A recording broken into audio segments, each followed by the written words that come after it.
From Live Consulting, this is Cannabis Business Minds with your hosts, Kristen Yoder and Simone Simaluka-Radzins. On this episode of Cannabis Business Minds, we compare retail strategies between consumer packaged goods and cannabis products. What's the same, what's different, and why should we care?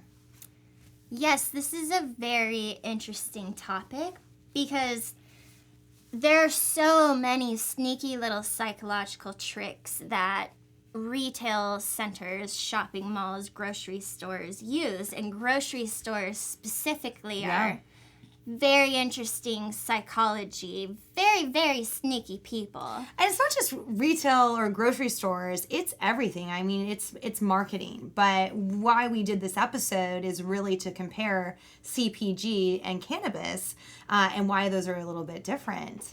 Yeah, so let's start out with a couple of my favorite sneaky ways that the grocery store Drum roll. uses. Okay, tell.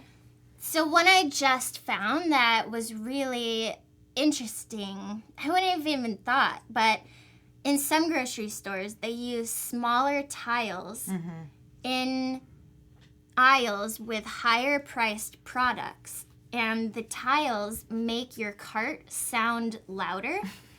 And it makes you want to slow your cart down so you're not making such an obvious sound. And therefore, perhaps purchase a higher priced item. So like I'm rolling down the supermarket at Whole Foods and I'm like in the wine aisle, then all of a sudden it's like this like Premier Pinot Noir or something like that. And that's going to stop. Like the cart might, like there might be tiles on the ground that would stop the cart or alert you. Stop it. That would make you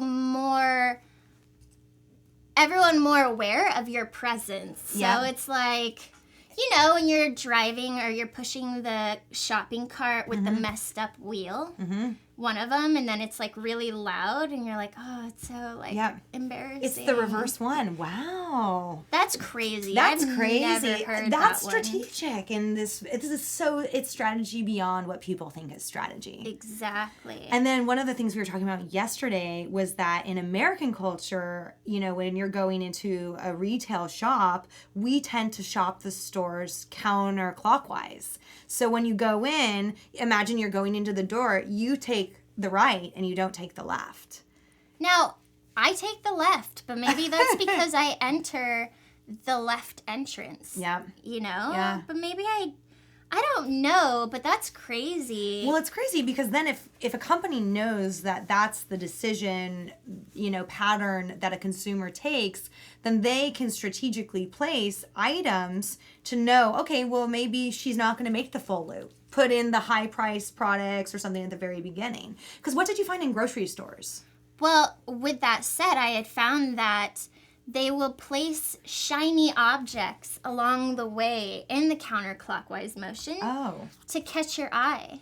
Because humans like shiny things. I am one of them. All of us apparently are. Show me like some holographic box or something. I'm all about the prisms. Oh yeah, I save cool boxes. Yeah. I don't know if that's a cannabis person thing or not, but you can never have enough boxes because they stack on top of each other. Yeah. But another thing, there's always a line at the grocery store to get out. And it seems like they always call someone up to the register to move people. Yeah. But I read that they do it on purpose because they want you to buy those, what are they called? Impulse buys. Oh, and I do. It's gum for me. I'm like, oh, gum. I know, you're a gumaholic. Yeah, you wait like 5 minutes and you're like, oh, God, there's some gum. I'm going to get it. Like, why not? Exactly. So it's all very strategic and very thought out in a way that these brands really have understood their avatar, their clients, to basically build something that will make them the most revenue on that individual purchase if that consumer does the purchase. It's not even that. I mean, in grocery stores, they have little tiny cameras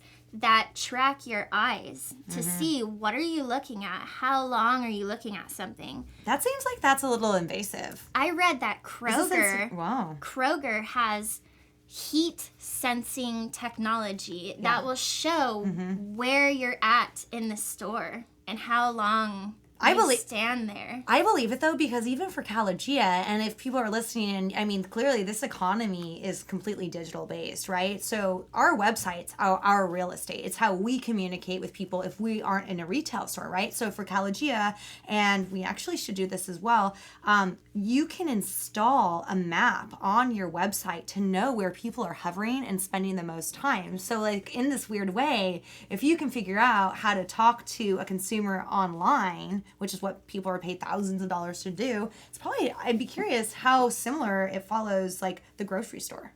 Well, I had also read something about some sort of software that could tell when a woman is pregnant. Oh my God, tell this story. Yeah, there's a 17-year-old girl who, based on her purchasing history, things she might have looked up, I'm not even totally sure, but Target figured out that she must be a pregnant woman and sent her a coupon book filled with pregnant women discounts on stuff like strollers, exactly. diapers. And her father found it and was like, "Are you pregnant? Why is this coming here?" And then she had to admit she was pregnant. But that is creepy. That is a ton of money in marketing analytics.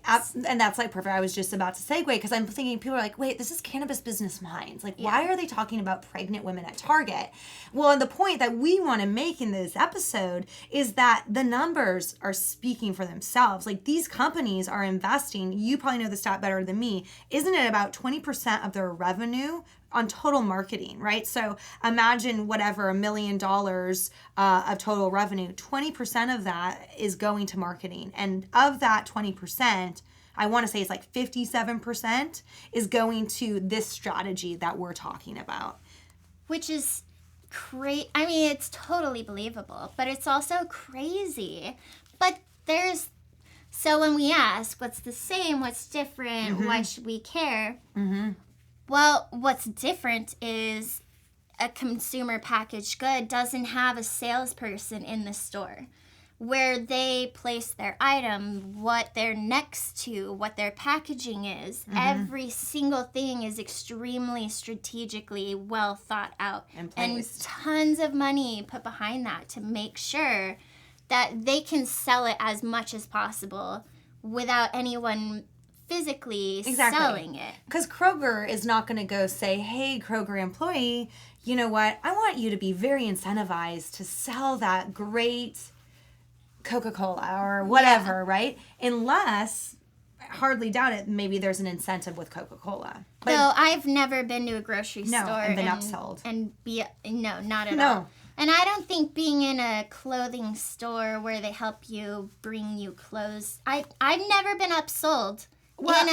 In a shopping experience, unless it's like Best Buy or something. Exactly. Or like they're incentivized through a bundle. I remember one of my first jobs, and this is, let's apply this to the cannabis industry, is like people kind of forget about the strategy behind bundling things, right? So maybe you've got 3 products, one doesn't really sell that well, but it's an intro to something, or you just want to increase the value of that purchase per that customer. Bundling is a huge thing. And I remember when I had my first job, it was at Hollywood Video in Portland, Oregon. And I was always the employee of the month because I was always bundling these things. I was always bundling these packages. And so bundling is something kind of interesting that, but I mean, really, you're not really seeing the incentive being by the manufacturer to really upsell the product. And with that, there is a grocery store. It's got tons of aisles. It's very large. There are different ways to go. They have different sections. But in comparison to a dispensary, it's completely different when it comes to... There's one room. Generally, it's not like you have a bunch of aisles in the dispensary where you can choose things. I mean, in Washington, you can't even touch the products whatsoever. They're all behind the counter against the wall. And Oregon, the same. Yeah, and bud tenders, for all of these manufacturing companies, all of these cannabis product companies, all of them know, and if they don't know, that's a shame, but all of them know the bud tender is your salesperson. If you don't train the bud tender, if you haven't sold the bud tender, they're not selling you. Yeah. So that's an incredibly different approach where, true, packaging makes a huge difference, but it's the actual sales. And then if you even think about that further, like these new markets of adult use are opening up a new consumer that is not educated. yes. And so they might not have come into the dispensary knowing and seeing the marketing that these cannabis companies might have done via social media, via sponsorships, being, At an expo. the traditional outlets that these guys are able to do because it's still federally legal. They're going into the dispensary. They're asking a bud tender and heavily relying on the decision of that bud tender. And having managed a dispensary for 5 years. Yeah. If someone, most of the time when people came in, even if they had been there before, I compare it to tabula rasa, which means a blank slate in your mind. Just, they come in, they're like putty in your hands, They really turn off their executive functioning, and you can tell them whatever. They don't know. Unless you know, you really don't know, And then you go in there. That's our favorite quote. I know. I swear to God. It's really important, and I want to emphasize that, like, you only know what you've been taught, and if you haven't been taught anything, you don't know much, right? You can only make some perception, and so this person not knowing anything goes into a bud tender, and they're listening. Especially when there are other people in the room that do know what they're talking about. It's a fairly intimidating experience first, second, third time in a dispensary, unless you have good staff or, some sort of strategy to make people feel way more comfortable and more educated. Yeah. But it truly is down to the bud tender. Mm-hmm. And it's really important that people understand data is so important, but what's behind the data, right? Exactly. So there's like two things I want to talk about.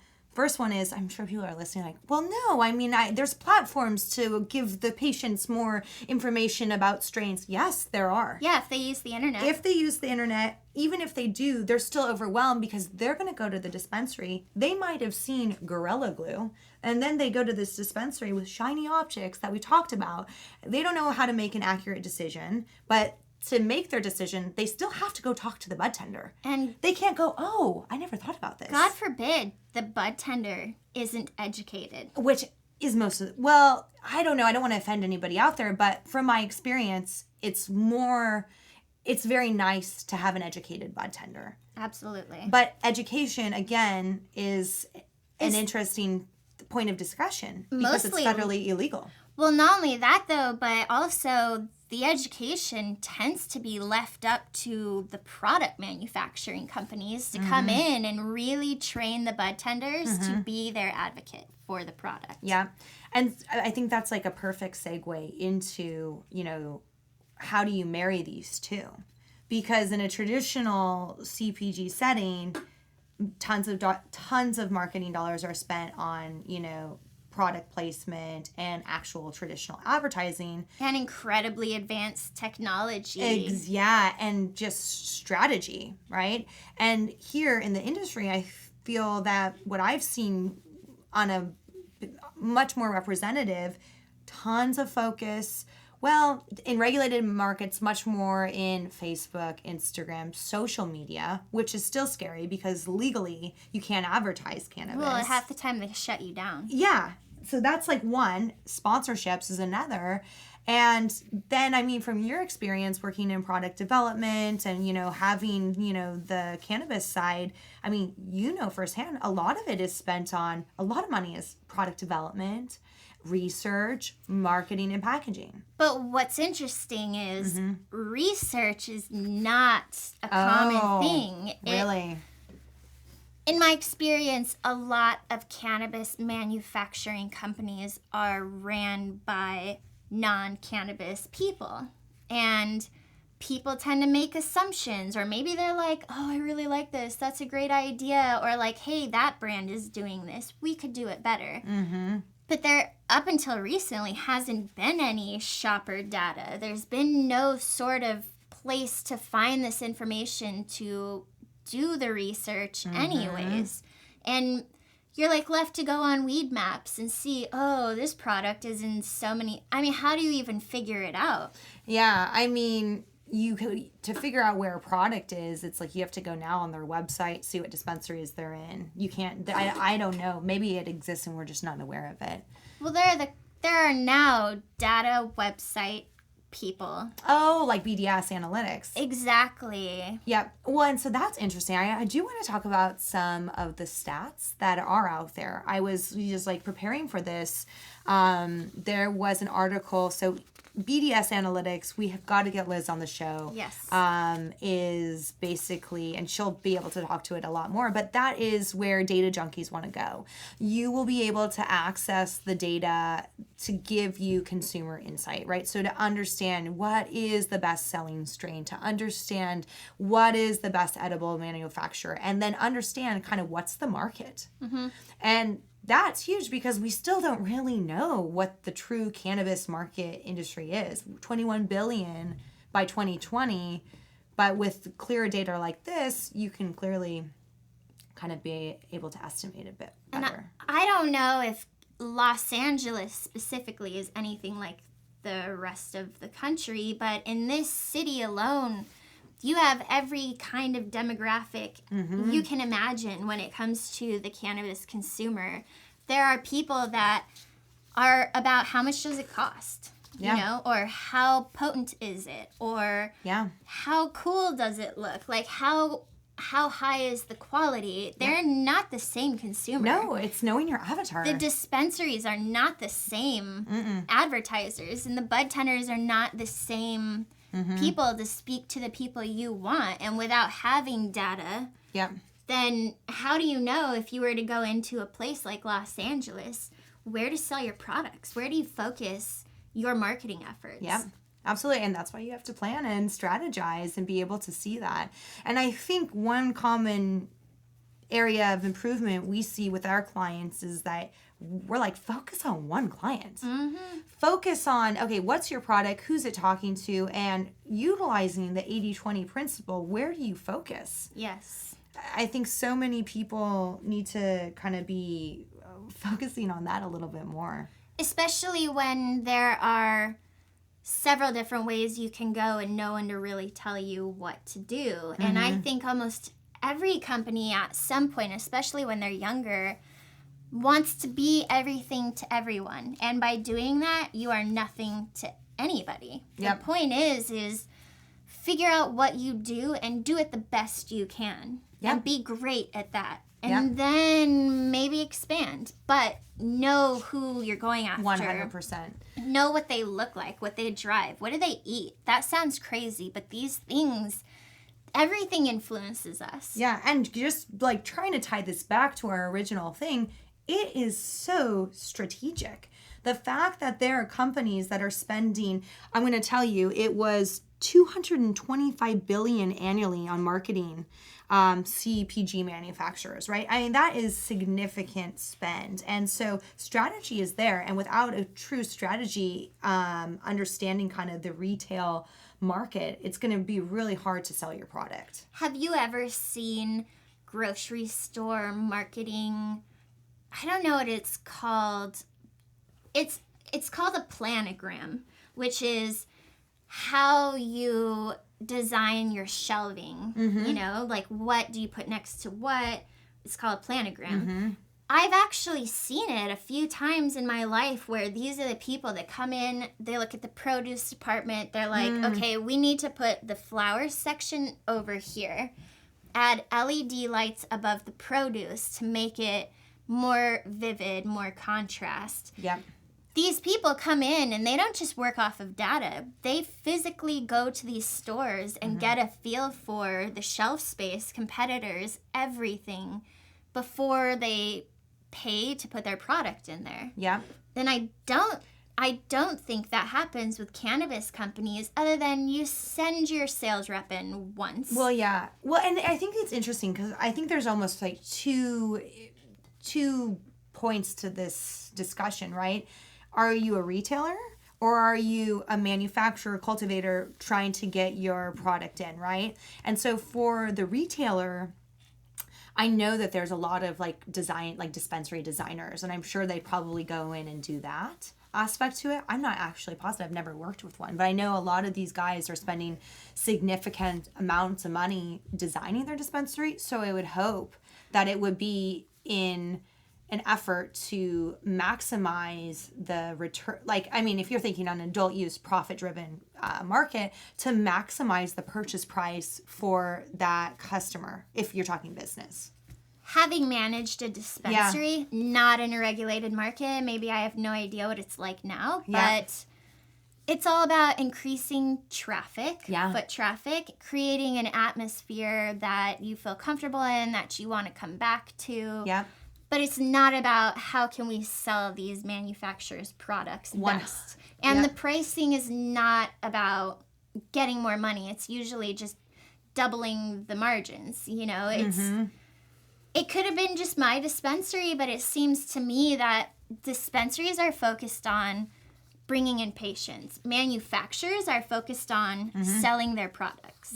And the two can work together, but they're not naturally working together. No. And with that, I'm thinking shelf space. Sometimes you bring in your product and they put it in the display case down in the bottom left corner because that's the only room that they have. No kids can go there, which we learned that kids, like these CPG places, will put the very like kid products on the small shelves because that's where the kids can see. Kid eye level. And the dispensaries is no kid eye level because they can't go in. And as a cannabis brand, shelf space is important. It doesn't have to be a grocery store for that to make the difference. Just because you have a bud tender that might sell your product for you, what if they don't? You know, what if you have great packaging, but you can't see it because it's on the lower left-hand corner of the display case, and they haven't pushed your stock forward when it started running out? I mean, there are things out of your control. As a cannabis company, how would you know why your product isn't selling correctly? I mean, that's the thing is like the analytical companies will tell you, oh, this many sales in this store. And I would challenge everybody to say, well, why? Is it how many patients are at that store? Am I like, what percentage of my sales for each location are truly based off of, like, is that ratio the same as the actual patients? Meaning, are my sales lower in this store because that store has less patients? Or that store has concentrate-focused patients. Exactly. One place has edible-type patients. What if your package or your product is in between two competitors? And just because yours is only half full, your POP box is half full. Or you didn't have a POP box, right? Like if you were like the one, you're like, I didn't, like you were focused on other things and you focused on social media and you didn't focus on the POP box, you better. And just with your sales reps, they are extremely important to not only get you into stores and not only maintain relationships with these stores, but to guarantee that your brand identity and the way that you are presenting yourself to consumers is on par with the competition at minimum. I mean, because, yes, absolutely. But how are you going to know when you have BDS analytics and you see your competitor and you at a store, they're selling way more than you are? Does that mean that your product isn't as good as your competitors, or does it mean that your competitor is placed in a more optimal position? Is it the bud tenders prefer your competitors because your competitor gives them commission or some sort of incentive to sell the product? Absolutely. All these are integral to your ROI on marketing. So it's quantifiable versus qualitative. So you need more than just data. You need to actually understand Feet on the pavement. Yes, feet on the pavement. And I would probably reiterate, the bud tender is your best friend. Yes. And if you can't educate, so if we already know that statistically speaking, not all bud tenders act the same. They don't provide the same insight. They maybe have different views on customer service, how they interact with a customer, all that. If we already know that that's going to be variable across your sales outlets, you better have a plan in place to nurture and cultivate that relationship, because that is your sales force, really. And the cannabis industry is young, but it is an industry just like any other industry. And there are ways to handle business. You don't have to reinvent the wheel to be able to go in and institute KPIs. Yep. I don't know how many companies we speak to that they don't even know what a KPI is. I know, and we're like, no, let us help you define them, because with incentives. It all goes back to traditional business practices. It goes back to, understanding what your sales goals are as the manufacturer, understanding what your, store locations are, where your target store locations are, and then assessing each month, and this takes some time, but it pays off, what you would expect each of those stores to have, right? And then, second to that, I would say your sales data that you get. I mean, hopefully you've got a great ERP. Yeah. Or some other sort of inventory tracking software, whatever it is that can give you really specific detailed sales reports. So you can go by the region and then by the specific product and then by your customers and see, And by the account manager.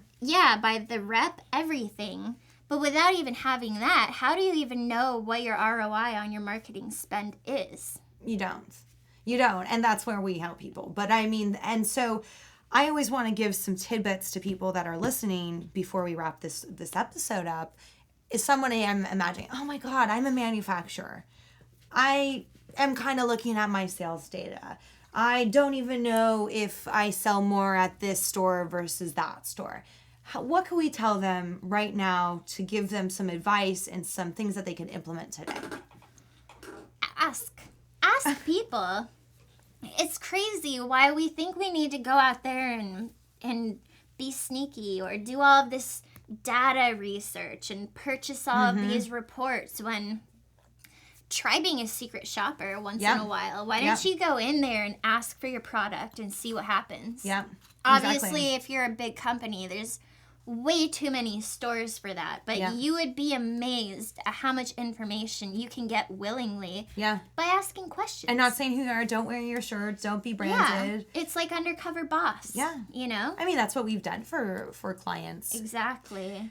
Because if you do that, one thing is you might have a very strong sales force, but we all know that with operations and these startup operations, you're chasing a lot of moving targets. You're trying to put out these fires. And lack of oversight. Exactly. And so maybe the incentives that you're instilling upon your sales team aren't strategically aligned with your vision. So maybe a 10% commission doesn't work. Maybe you should say, a base plus, an incentive if you reach X in this store.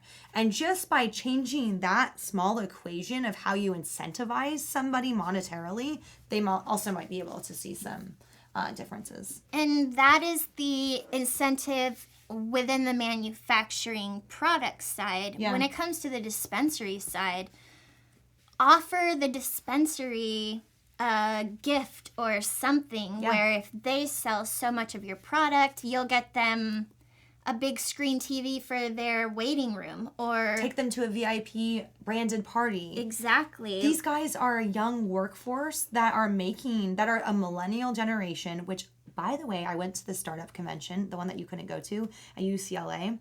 They said that the average millennial income, which I think is honestly a lot of these guys' avatar, they earn between $45,000 and $55,000 a year and have a lot of school debt. And so their take home is $700. And that means that's after they paid for their rent, right? So that means transportation, insurance, all of these things. So you have to understand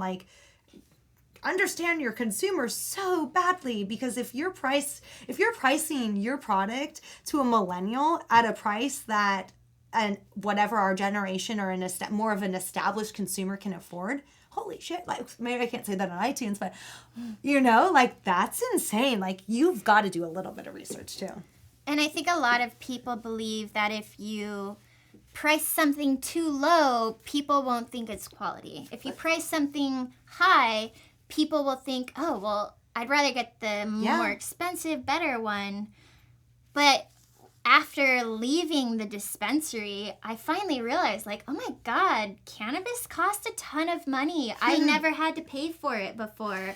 All of a sudden, I was the consumer, and I was like, how did people come in here every day and tip me on top of buying stuff? Yeah. That's crazy. I will, and there's some studies, like, since we research so much, is that alcohol use is down, right? Like, I mean, for the recreational market, people are substituting. And if you go out for a drink in Los Angeles, we just went out for drinks. It was like $35 for 2 drinks. And so if you think about it, $35 for an eighth, where you can enjoy with your friends for a while. Yeah. It makes sense. Mm-hmm.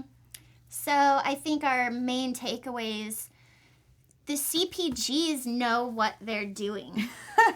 Obviously, because they spend billions every year. Yeah. And they've gotten, a grocery store only has about 1.5% margins. I had no idea. So maybe that's why they are spending so much. Oh, and one other thing. Grocery carts. Yeah. The ones that say smart cart. Yes. Have a little GPS in them. Oh, I didn't know that. That will track you, and it all comes back to your reward keychain thingy, your reward number. Which is huge. Dispensaries should implement a reward system. Oh, absolutely. To keep track of their customers, yeah. When you come in, it will track your shopping, like, blueprint or wherever you go, and then when you pay, it all goes on to your loyalty card. I would love that. To see my data file from Ralph's. They probably know me better than I know myself. They're like sending you coupons. I mean, maybe that's what CVS does in this. Well, that's why CVS is super annoying, because they give you that like 6-foot-long receipt with a bunch of coupons on it. But they're always targeted to you. But imagine in a perfect world, to wrap this up, like where you could go to a dispensary, and I guess you'd have to be on a consumer okay with it, but I'm talking if I was the dispensary owner, and you would be able to have a smart shopping. So then they could be able to, work in line with BDS analytics to analyze that data, because something is very unique about this market. I don't think we will ever be like CPG.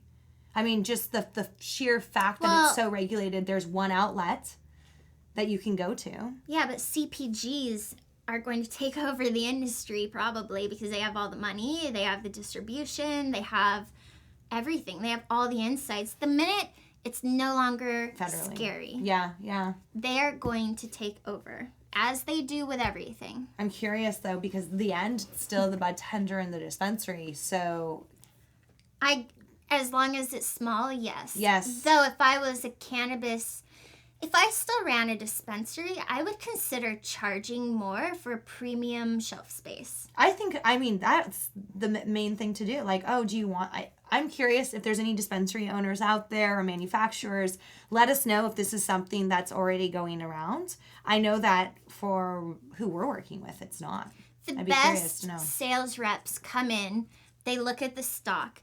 They will pull the product forward. Mm-hmm. They will make sure that when they leave that store, the product is presented at its best.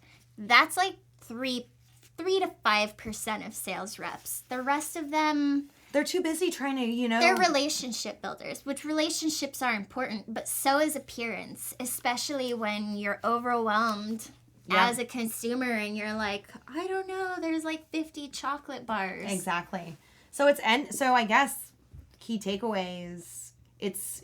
Environment. It's environment... Sales data, and continual to nurture and assess, right? Incentives. And provide the incentives. And then just before we wrap up, with 280E, the fact that you can't deduct sales expense, any selling expense, nor marketing, you better be using your marketing dollars and your sales dollars wisely. Exactly. And how are you going to track the results of your marketing and your sales data if you don't have a robust sales software? Absolutely. So just reiterating.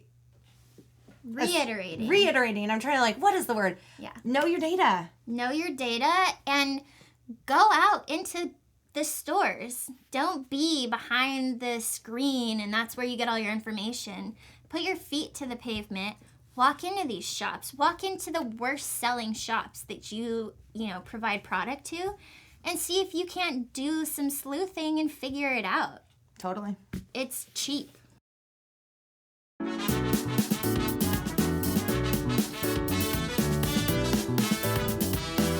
Cannabis Business Minds is recorded by Kristen Yoder and Simone Simaluka Radzins. Produced and edited by Gustavo Bulgach at East Venice Recording Studios. Podcast music is by Ketsa. You can find more episodes of the show on our website, liv-consulting.com, and you can subscribe on iTunes or wherever you get your podcasts. Thanks for listening. We'll see you next time.